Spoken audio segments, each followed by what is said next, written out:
12મી શરીફ આવી રહી છે, બધાને ખૂબ મુબારક। 12મી શરીફના દિવસે ઘણા કામો કરવાના છે આપણે।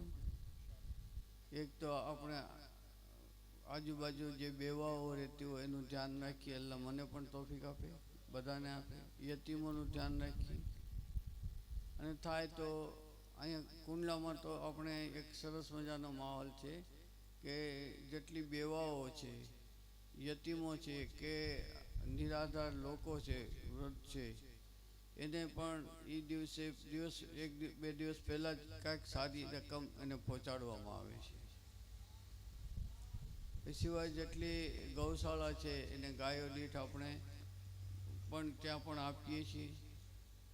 જેટલા પ્રાણી પક્ષી ઘર છે એમાં દાણાનું પણ આપીએ છીએ પક્ષી ઘર દીઠ।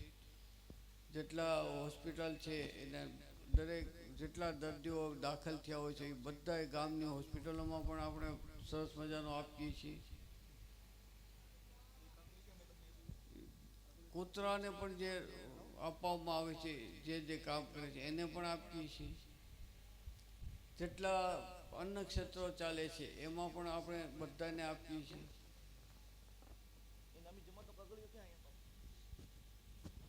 એટલા માટે કે અમારા દરેક આલમ માટે રહેમત બનીને આવ્યા છે, આપણે બધાને આપીએ છીએ। તો એનાથી એક એ પણ થાય છે કે એક ઇઝહાર થાય છે આપણી મોહબ્બત અકીદતનો। અને સાથોસાથ આ દેશમાં જો આપણે દેશમાં રહી છીએ તો આપણે સારા એક નાગરિક રહી અને દેશ પ્રગતિ કરે એનું પણ જોઈએ તો આવા કામોથી દેશમાં પ્રેમ ને ભાઈચારો એકતા વધે છે। તો એ પણ આપણે કરવા કોશિશ કરીએ। પોતપોતાની જગ્યાએ ઘણી જગ્યાએ આવા કામો શરૂ થયા છે। કુંડલામાં આપણે થાય છે તો ઘણા ગામોમાં પણ સરસ આવા કામો થવા માંડ્યા છે। રાજકોટમાં પણ થાય છે, ભાવનગરમાં પણ થાય છે, ઉમરાળા, જૂનાગઢ, મહુવા, ગારિયાધાર, જ્યાં જ્યાં વાતો જાય છે એ બધી જગ્યાએ ચાહવાવાળા પણ આવા કામો કરે છે। 12મી શરીફમાં આપણે બેવાઓનું પણ યતીમોનું ધ્યાન રાખીને આ બીજા કામો કીધા એનું પણ ધ્યાન રાખીએ।